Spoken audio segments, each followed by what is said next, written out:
Hello students, Shamim sir চ্যানেলে তোমাদের স্বাগত। আজকের এই ভিডিও ক্লাসটিতে আমি তোমাদের দেখাবো, দেখো ক্লাস 11 বাংলা সেমিস্টার 1-এর জন্য তোমাদের একটি কবিতা আছে, যে কবিতাটির নাম ঈশ্বরচন্দ্র বিদ্যাসাগর।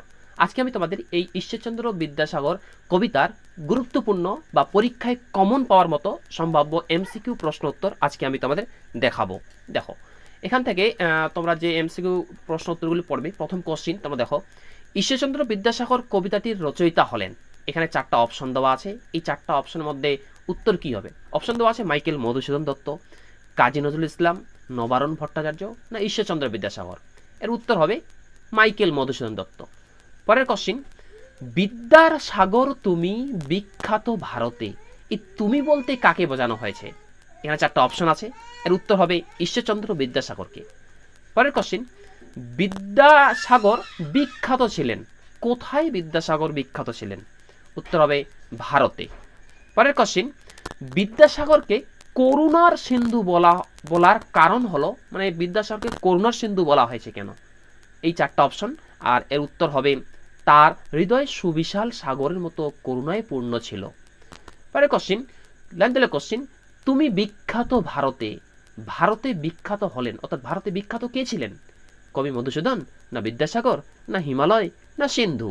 এর উত্তর হবে বিদ্যাসাগর। পরের কোশ্চিন, সেই জানে মনে, মনে যা জানে, মানে মনে কি জানে? ওকে, চারটা অপশন, এর উত্তর হবে বিদ্যাসাগর করুণার সিন্ধু। ওকে, পরের কোশ্চিন দেখো, করুণার সিন্ধুর অর্থ কি? উত্তর হবে দয়ার সাগর। পরের কোশ্চিন, করুণার সিন্ধু বলতে বোঝানো হয়েছে, অর্থাৎ করুণার সিন্ধু বলতে কাকে বোঝানো হয়েছে? উত্তর হবে ঈশ্বরচন্দ্র বিদ্যাসাগরকে। এই নোটসগুলি ডাইরেক্ট আমি আমার ওয়েবসাইট থেকে তোমাদের দেখাচ্ছি। এই নোটসগুলি তোমরা যদি নিতে চাও, এই ভিডিওর ডেসক্রিপশনে দেখো আমি এই নোটসগুলি দেখার লিঙ্ক আমি দিয়ে দিয়েছি। সেখান থেকে তোমরা কিন্তু লিঙ্কটা ক্লিক করলে ডাইরেক্ট এই ওয়েবসাইটে চলে আসবে এবং এই প্রশ্ন উত্তরগুলি অতি সহজেই তোমরা কিন্তু লিখে নিতে পারবে বা তোমাদের মোবাইলে পেয়ে যাবে। ওকে, আচ্ছা, পরের কোশ্চিন, ভাগ্য বলে পেয়েছে, এর প্রশ্ন হচ্ছে কি? ভাগ্য বলে পেয়েছে কি? শূন্যস্থান পূরণ। উত্তর হবে মহান পর্বত।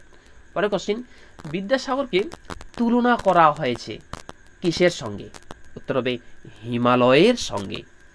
পরের কোশ্চিন, করুণার সিন্ধু তুমি সেই জানে মনে, করুণার সিন্ধু বলতে কাকে বোঝানো হয়েছে? উত্তর হবে ঈশ্বরচন্দ্র বিদ্যাসাগরকে। এইটা হচ্ছে উত্তর, ঠিক আছে, যেটা আমি মার্ক করে দিচ্ছি, এটা হচ্ছে উত্তর।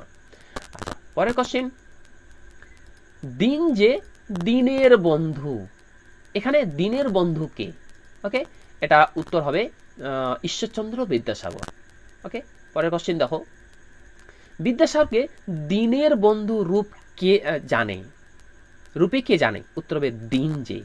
পরের কোশ্চিন, বিদ্যাসাগর হলেন জ্ঞানের সাগর না করুণার সাগর না আলোর সাগর না ঘ নম্বর অপশন কো ও খ ঠিক? এটা উত্তর হবে ক এবং খ, এই দুইটাই ঠিক, অর্থাৎ ঘ নম্বর অপশনটি উত্তর হবে। পরের কোশ্চিন, বিদ্যাসাগরকে দীনবন্ধু বলার কারণ কি? এর উত্তর হবে দেখো দিন দরিদ্রের বন্ধু ছিলেন তিনি। এখানে চারটা অপশন আছে। পরের কোশ্চিন, এই হেমাদ্রি শব্দের অর্থ কি? উত্তর হবে সোনার পর্বত। পরের কোশ্চিন, বিদ্যাসাগরের চরণকে কিসের সঙ্গে তুলনা করা হয়েছে? এটা পদ্মের সঙ্গে, সুবর্ণের সঙ্গে, পাথরের সঙ্গে না দোয়ার সঙ্গে? উত্তর হবে সুবর্ণের সঙ্গে। ওকে, আমার এই ওয়েবসাইটে আমি তোমাদের শুধু এই ঈশ্বরচন্দ্র বিদ্যাসাগর কবিতার প্রশ্ন উত্তর না, আমি তোমাদের এই পুঁইমাচা গল্পেরও প্রশ্ন উত্তর আমি এখানে আপলোড করেছি। হ্যাঁ, আমার ওয়েবসাইটে তোমরা যদি কেউ যাও, এই ওয়েবসাইটে এখানে দেওয়া আছে www.shamimsir.in, এখানে গেলেও তোমরা কিন্তু এটা পেয়ে যাবে। ওকে, আচ্ছা, পরের কোশ্চিন, বিদ্যাসাগরের গুণাবলীকে যার সঙ্গে তুলনা করা হয়েছে তা হলো মহেশ, গিরিশ, বিন্ধ্য না সাগর? উত্তর হবে গিরিশ। পরের কোশ্চিন, লাইন তুলে কোশ্চিন দেখো, পেয়েছে মহাপর্বতে, এবার মহাপর্বত স্বরূপ কে ছিলেন? উত্তর হবে চারটা অপশনের মধ্যে বিদ্যাসাগর। পরের কোশ্চিন, সেই জানে কত গুণ ধরে, কে জানে? উত্তর হবে যে জন তার চরণে আশ্রয় নেই। পরের কোশ্চিন, সুখ সদনে শব্দের অর্থ কি? উত্তর হবে সুখে বেদনায়। পরের কোশ্চিন, কোন অর্থে বিদ্যাসাগর গিরিশ ছিলেন? উত্তর হবে দরিদ্র দানের জন্য। পরের কোশ্চিন, ঈশ্বরচন্দ্র বিদ্যাসাগর কবিতায় গিরিশ বলতে কাকে বোঝানো হয়েছে?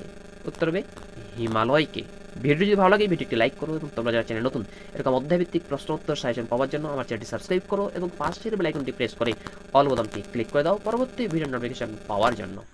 আচ্ছা, পরের কোশ্চেন দেখো, দিবসে শীতল শাসী ছায়া কে দেয়? উত্তর হবে বনেশ্বরী। এই প্রশ্ন কিন্তু খুব গুরুত্বপূর্ণ প্রশ্ন। ওকে, তারপরে কোশ্চেন দেখো, দানে বাড়ি কে বাড়ি দান করে? উত্তর হবে নদীরূপ বিমলা কিঙ্করী।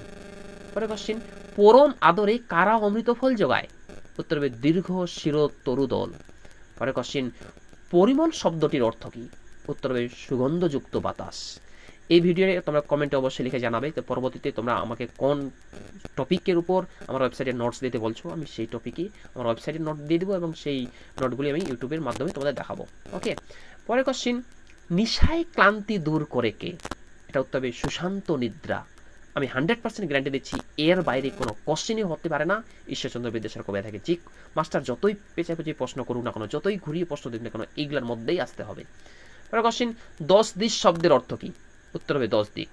পরের কোশ্চেন, বনেশ্বরী কি দান করে? উত্তর হবে শীতল শাসী ছায়া। পরের কোশ্চেন দেখো, বিমলা কিঙ্করী কাকে বলা হয়েছে? উত্তর হবে নদীকে। শীতল শাসী ছায়া প্রদান করে কে? উত্তর হবে বনেশ্বরী। পরের কোশ্চেন, ঈশ্বরচন্দ্র বিদ্যাসাগর হেমকান্তি যার উপমা হিসেবে ব্যবহৃত হয়েছে? এখানে ঈশ্বরচন্দ্র বিদ্যাসাগর কবিতায় হেমকান্তি যা কার উপমা হিসেবে ব্যবহৃত হয়েছে? উত্তর হবে হিমাদ্রি। বিদ্যাসাগর ছিলেন ভারতে বিখ্যাত, প্রখ্যাত, কুখ্যাত না অখ্যাত না কুখ্যাত? এটা উত্তর হবে বিখ্যাত। পরের কোশ্চেন, ঈশ্বরচন্দ্র বিদ্যাসাগর কবিতাটি কোন কাব্যগ্রন্থ থেকে নেওয়া হয়েছে বা গল্প সংকলন থেকে নেওয়া হয়েছে? এটা উত্তর হবে চতুর্দশপদী কবিতাবলী। এটা স্পেলিং একটু মিস্টেক আছে, এটা চতুর্দশপদী কবিতাবলী হবে। ওকে, আচ্ছা, তারপরে পরের কোশ্চিন আমি দেখাচ্ছি। দেখো, পরের কোশ্চিন হচ্ছে, কিঙ্করীর সাথে কবি তুলনা করেছেন কার সঙ্গে? কিঙ্করীর সঙ্গে কবি কার সঙ্গে তুলনা করেছেন? এটা উত্তর হবে স্বচ্ছ নদীর।